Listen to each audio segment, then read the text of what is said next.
வணக்கம். கும்பம் ராசி அன்பர்களே, இனிய வணக்கம். கும்பம் ராசிக்காரர்கள் ஒரு உண்மையை நேரடியாக காட்டிய ஒரு மாதம் என்றால் அது போன மாதமாகத்தாங்க உங்களுடைய வாழ்க்கைக்குள்ள இருக்கும். போன மாதத்துல நடந்த விஷயங்கள் வெளியில் பெரியதாக தெரியாமல் இருந்தாலும் உங்களுடைய உள்ளுக்குள்ள அது ஆழமாக பதிந்த சில விஷயங்களாக இருக்கத்தாங்க செய்யும். அதனால அது என்ன நடந்தது என்ன என்பதை உங்களால வெளியவும் கூற முடியாமல் உள்ளுக்குள்ள மட்டுமே நீங்க சிக்கி தவித்து கொண்டிருப்பீங்க.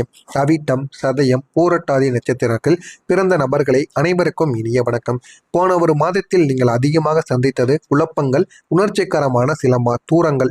ஏன் பிரச்சனைகள் ஏற்படுகிறது, எதற்காக இந்த கஷ்டங்கள் எல்லாம் உண்டானது என்று எதுவுமே தெரியாமல் உங்களுடைய மனதிற்குள் மட்டுமே ஏற்பட்ட சில விஷயங்கள் தாங்க உங்களுடைய வாழ்க்கைக்குள்ள இதுவரைக்கும் நடந்து கொண்டே தாங்க இருக்கும். நீங்கள் யாரையோ நம்பி ஒரு உறவுகள் அல்லது ஒரு நண்பர்களை நீங்க வளர்த்து விடுவதற்காண்டி என்னென்னமோ பண்ணி கொண்டு இருந்திருப்பீங்க. அது காதலாக கூட இருக்கலாம், அல்லது மிகவும் க்ளோஸாக இருக்கக்கூடிய மனிதர்களாக கூட இருக்கலாம். ஆனால் அந்த உறவுகளுக்குள்ள உங்களுக்கு ஒரு பேச்சுவார்த்தை என்பது குறைய ஆரம்பித்திருக்கும். ஆனால் ஏன் குறைகிறது, எதற்காக குறைகிறது என்று உங்களுக்கே ஒண்ணுமே தெரியாது. இருந்தாலும் திடுதிப்புன்னு நல்லா தாங்க பேசிக்கொண்டு இருந்திருப்பீங்க. ஆனா காலப்போக்கில் போக போக, நாட்கள் போக போக உங்களுடைய பேச்சுவார்த்தைகளும் பேசுகின்ற விதமும் வேறவாக மாற ஆரம்பித்திருக்கும். பேசுகின்ற அளவும் குறைந்திருக்கும். புரிதலும் இந்த ஒரு நேரத்துல குறைய ஆரம்பித்திருக்கும். அதனால நீங்கள் பேசுவதை கொஞ்சம் கொஞ்சமாக குறைக்க ஆரம்பித்திருப்பீங்க. இதற்கு மேல பேசினால் தேவையில்லாத சண்டைகள் தான் ஏற்படும் என்று நீங்கள் மனதிற்குள் நினைத்து கொண்டு உங்களுடைய பேச்சுவார்த்தைகளை கூட நீங்க கம்மி பண்ண ஆரம்பித்திருப்பீங்க. ஒரு நாள் உங்களுடைய வாழ்க்கைக்குள்ள ஒரு அமைதியானது மாறிவிட்டு இருக்கும். ஏன் அப்படின்னா, நம்முடைய வாழ்க்கையில நம்ம மற்றவங்களுக்கு நல்லது தான் பண்ண நினைக்கிறோம். இருந்தாலும் நம்முடைய வாழ்க்கையில நம்ம மற்றவங்களுக்கு எது நினைத்தாலும் அதுக்கு எதிர்மறையாகத்தான் நடந்து கொண்டிருக்கிறது. இதனால நம்ம அமைதியாக வாழ்வது தான் நமக்கு நல்லது என்று நீங்க உங்களுடைய மனதை மாற்றிக்கொள்வீங்க. இந்த விதமான திடீர் மாற்றம் தாங்க உங்களுடைய அதிகமான சில பிரச்சனைகளுக்கு காரணமாக ஆக்கிவிடும். ஆனால் அது மற்றவர்களுக்கு பிரச்சனையாக மாறாது. உங்களுடைய மனதிற்குள் ஏன் நம்ம அமைதியாகி விட்டோம் என்று உங்களுக்குள்ள பல எண்ணங்கள் இதுவரைக்கும் ஓடிக்கொண்டேதாங்க இருக்கும். நீங்கள் நான் ஏதாவது தவறு பண்ணினேனா என்று உங்களை நீங்களே கேட்கவும் ஆரம்பிப்பீங்க. அப்படி கேட்டு கேட்டு உங்களுடைய மனதிற்குள் ஆயிரக்கணக்கான கவலைகள் இதுவரைக்கும் இருந்து கொண்டேதாங்க இருக்கும். ஆனா போன மாதத்தில் நடந்த முக்கியமான உண்மை என்ன தெரியுமா? நீங்கள் சிலரை எப்பொழுதுமே அதிகமாக நம்புவீங்க. அப்படி நீங்க அதிகமாக நம்பிக்கை வைத்த சில மனிதர்கள் தான் உங்களுடைய வாழ்க்கையில மறக்க முடியாத சில செயல்களை செய்துவிட்டு போயிருப்பாங்க. அது என்ன என்று உங்களுக்கு நிச்சயமாக தெரிந்திருக்கும். ஒன்று நம்பிக்கை துரோகங்கள், இன்னொன்று உங்க கூட இருந்து கொண்டே உங்களுக்கு தேவையில்லாத செயல்களில் ஈடுபட வைத்திருப்பாங்க. ஆனா நீங்கள் ஏதாவது ஒரு தவறுகளில் விழ போறீங்க அப்படின்னா அதற்கு முன்னாடி அந்த தவறுகள் நடக்க போகிறது என்று உங்களுடைய கூட இருக்கக்கூடிய நபர்களுக்கு தெரியும்.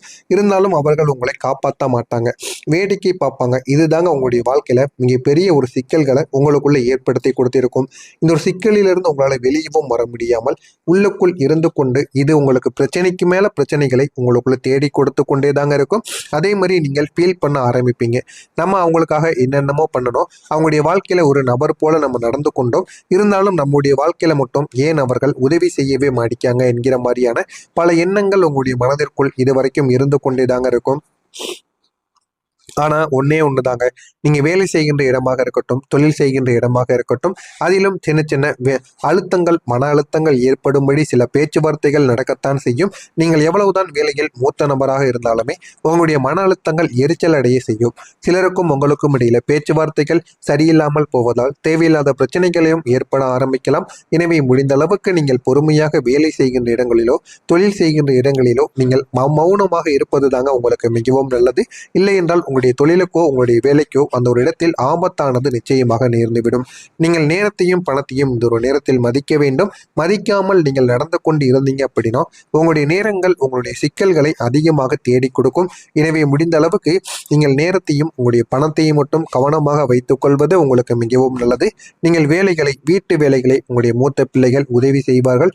எனவே அவர்களுடன் நீங்கள் எப்படி பேசி இருக்க வேண்டுமோ அதன்படி நீங்கள் பேசி இருந்து கொள்ளுங்கள். அது உங்களுடைய வாழ்க்கையில நன்மைகளை தேடி கொடுக்கும்.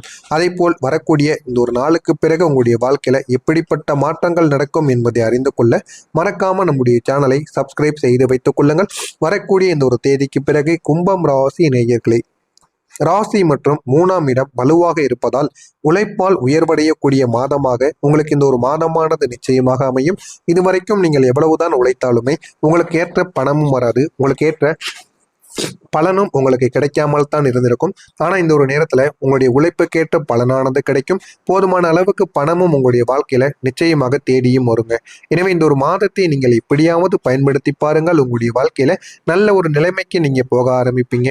தகவல் தொடர்பு மற்றும் முயற்சி ஸ்தானங்கள் உங்களுக்கு சாதகமாக இருக்கும். எனவே இந்த ஒரு நேரம் என்பது உங்களுடைய வாழ்க்கையில நல்ல நல்ல பலன்களை உங்களுக்கு நிச்சயமாக தேடி கொடுக்கும். வாழ்க்கைனா என்ன, வாழ்க்கையை எப்படி உயர வேண்டும் என்பதை நீங்கள் நிச்சயமாக புரிந்து கொள்வீங்க. கிரக நிலைகளும் அதனுடைய தாக்கங்களும் உங்களுக்கு நிச்சயமாக இருக்கத்தான் செய்யும். கிரக நிலைகள் நல்லதையும் உங்களுக்கு இந்த ஒரு காலத்துல ஏற்படுத்தி கொடுக்கும், தீமைகளையும் உருவாக்கவும் செய்யுங்க. சூரிய பகவான் சூரியன் ராசிக்கு 3ஆம் இடத்தில் சூரியன் உச்சம் பெறப் போவதால் தகவல் தொடர்பு மற்றும் ஊடகத்துறையில் இருப்பவர்களுக்கு புதிய அங்கீகாரமானது நிச்சயமாக கிடைக்கும். அந்த அங்கீகாரத்தின் மூலம் போதுமான அளவுக்கு சம்பளமும் இந்த ஒரு நேரத்தில் உயர்வை நிச்சயமாக பெற்றுவிடும். போதுமான அளவுக்கு வாழ்க்கையில வெற்றி என்பதை நீங்கள் அடையவும் ஆரம்பிப்பீங்க.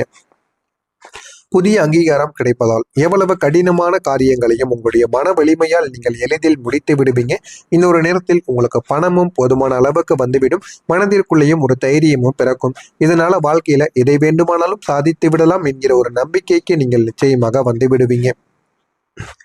இளைய சகோதரர்களால் அனுகூலமானது உண்டாகத்தான் செய்யும். பிள்ளைகளுக்குள்ள இந்த ஒரு நாளில் சண்டை சச்சரவு ஏற்படத்தான் செய்யும். இருந்தாலும் அவர்களை அடித்துக் கொள்வார்கள். அவர்களை நாளை பின்ன சேர்ந்து கொள்வார்கள். நீங்கள் உள்ள போனீங்க அப்படின்னா அது தேவையில்லாத பிரச்சனைகளை தாங்க ஏற்படுத்தி கொடுக்கும். எனவே இந்த ஒரு நேரத்துல என்னதான் நடந்தாலும் நீங்கள் உங்களுடைய வேலைகளில் மட்டும் நீங்கள் கவனமாக இருங்கள். போதுமான அளவுக்கு உங்களுக்கு வெற்றியானது நிச்சயமாக கிடைக்கத்தாங்க செய்யும். செவ்வாய் பகவான் உங்களுக்கு இந்த ஒரு நேரத்தில் பேச்சில் முன்கோபத்தை தவிர்க்க வைப்பார். முன்கோபத்தை நீங்க தவிர்க்க வேண்டும். உங்களுடைய பேச்சில் ஆணவமும் இருக்கக்கூடாது, முன்கோபமும் இருக்கக்கூடாது. இந்த இரண்டுமே இருந்தது என்றால் உங்களை முழுமைக்கும் அழித்துவிடும். எனவே இந்த இரண்டும் இல்லாத மாதிரி நீங்கள் பார்த்து கொள்ள வேண்டும். பார்த்து கொண்டால் போதும், உங்களுடைய வாழ்க்கையில கோடிக்கணக்கான அளவுக்கு நன்மைகள் நிச்சயமாக நடக்க ஆரம்பிக்கும். எனவே உங்கள் மீது நீங்கள் நம்பிக்கை வைத்து உங்களுடைய வேலைகளை தொடர்ந்து செய்து கொண்டே இருங்கள். உங்களுக்கு என்ன வேண்டுமோ அது நிச்சயமாக கிடைக்கும். யாரையும் எதிர்பார்த்து நீங்கள் வாழ வேண்டாம். இந்த ஒரு காலம் உங்களுடைய உழைப்புக்கு ஏற்ற ஊதியம் கிடைக்கக்கூடிய ஒரு காலம். உங்கள் மீது நீங்கள் நம்பிக்கை வைத்து வாழ்ந்தாலே போதும், பல மடங்கு நீங்க வாழ்க்கையில முன்னேறுவீங்க. தைரியமும் தன்னம்பிக்கையும் மட்டும் வாழ்க்கையில வைத்து விடுங்கள். அது இரண்டையும் வைத்து நீங்க வாழ்க்கையில உங்களுக்கான வேலைகளை நீங்கள் செய்து கொண்டே இருங்கள். போதுமான அளவுக்கு லாபமும் கிடைக்கும். பல மடங்கு அளவுக்கு நீங்கள் உயரவும் செய்வீர்கள். உங்களுடைய வாழ்க்கையில இந்த ஒரு நேரத்தில் புதன் பகவான் 4ஆம் இடத்தில் அமைந்திருப்பதால் புதிய கல்வி கற்கக்கூடிய வாய்ப்பும் வீடு சார்ந்த நன்மைகளும் உங்களுக்கு உண்டாக ஆரம்பிக்கும். சுக்கிர பகவான் இந்த ஒரு நேரத்தில் ஆட்சி பெறுவதால் புதிய வாகனம் வாங்கக்கூடிய யோகங்கள் உங்களுக்கு கைகூட செய்யும். வீட்டில் சுப நிகழ்ச்சிகளும் தடையின்றி நடக்கும். குரு பகவான் சனி ராகு கேது குரு பகவான் 5இல் இருப்பதால் புத்திர பாக்கிய மற்றும் அதிர்ஷ்ட வாய்ப்புகள் உங்களுக்கு தேடி வர ஆரம்பிக்கும். சனி மற்றும் ராகு உங்களுடைய ராசியிலேயே சஞ்சரிப்பதால் சோம்பலை நீங்கள் தவிர்த்து சுறுசுறுப்பாக இயங்கக்கூடிய ஒரு நேரத்திற்கு நீங்க வந்து விடுவீங்க. கேது பகவான் 7ஆம் இடத்தில் இருப்பதால் கூட்டாளிகளிடம் விட்டு கொடுத்து நீங்கள் செல்வது உங்களுக்கு மிகவும் நல்லது. எனவே இந்த ஒரு நேரத்துல நீங்க விநாயகப் பெருமானுக்கு ஞாயிற்றுக்கிழமை தோறும் விநாயகப் பெருமானுக்கு அருகம்புல் மாலையை சாற்றி வழிபட்டு வந்தீர்கள் என்றால் நன்மைகள் உங்களுடைய வாழ்க்கைக்குள்ள நிச்சயமாக நடக்கும். எனவே நீங்கள் உங்களுடைய ராசியில முழுமைக்கும் கவனமாக இருங்கள். உங்களுடைய வாழ்க்கையில எது வேண்டுமோ அது நிச்சயமாக நடக்கும். எனவே உங்கள் மீது மட்டும் நீங்கள் நம்பிக்கை வைத்திருந்தால் போதும்,